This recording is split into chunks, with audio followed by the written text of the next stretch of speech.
Welcome to The Explainer.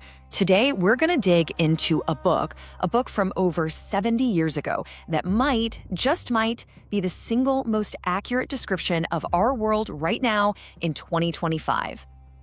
So, is the most accurate book about our modern lives really from 1953? It's a pretty bold claim, right? Let's dive in and see for ourselves by looking at Ray Bradbury's classic dystopian novel, Fahrenheit 451. Okay, first things first, let's get on the same page about the book itself. The premise is, well, it's pretty stark.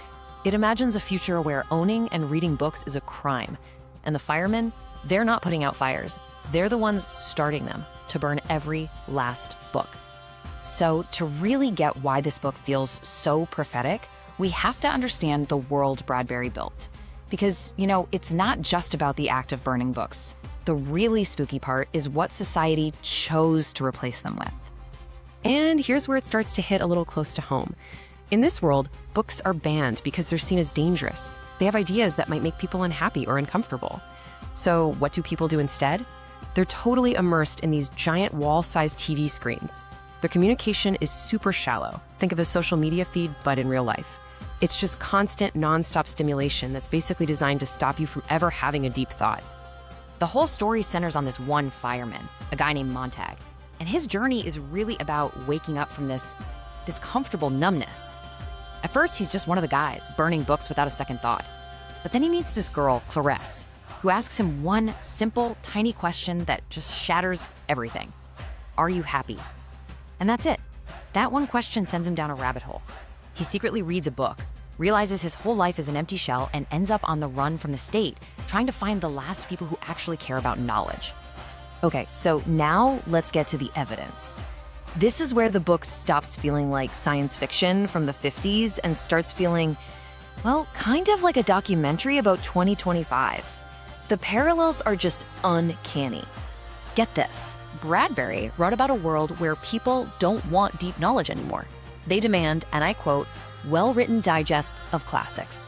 They want everything boiled down, first to one page, then to 10 lines, and finally just one line. It's the original TLDR. They literally wanted to shrink complex ideas down to nothing. And does that sound familiar? Look at the parallel here. On one side, you have Fahrenheit 451 with its condensed books and shallow dialogues. And on the other side, our world. 15-second videos, AI that summarizes articles for you, infinite scrolling feeds. The connection is, it's just impossible to ignore, right? So that begs the question, if we're not seeing firemen with flamethrowers in the streets, then who are the new firemen? How is information being controlled or burned today? Well, instead of actual fire, the burning today is a lot more subtle. It's digital. Think about it. We've got recommendation algorithms that decide what you see and what you don't. We have AI that automatically takes down content it deems inappropriate. Search suggestions literally guide your thoughts and reinforce what you already believe. And so much content out there is optimized for one thing: clicks, not substance. It's not loud and violent, it's a quiet, precise, digital kind of book burning. And all of this leads to what I think is the most startling prediction in the entire book. This is the big one. It's not about government tyranny. It's about our own choices.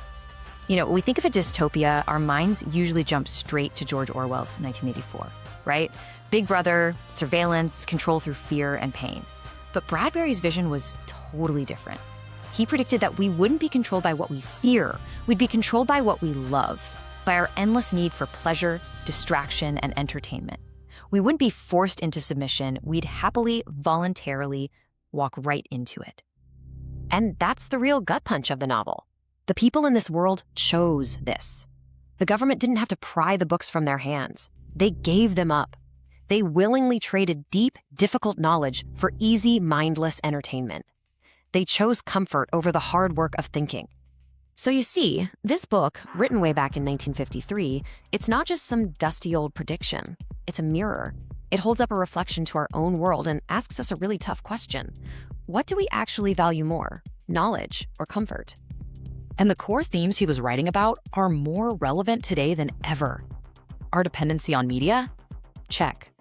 The slow motion loss of critical thinking? Check. That constant tug of war between real freedom and just feeling safe from ideas that challenge us? Double check. And this bigger idea that wrestling with difficult knowledge is part of what makes us human? Man, that's something we're dealing with every single day. So if there's one thing to take away from all this, it's Bradbury's ultimate warning. He's telling us that the greatest danger might not be some dictator forcing us into submission. It might just be our own bottomless appetite for easy pleasure and distraction. The real enemy isn't the fireman with the flamethrower.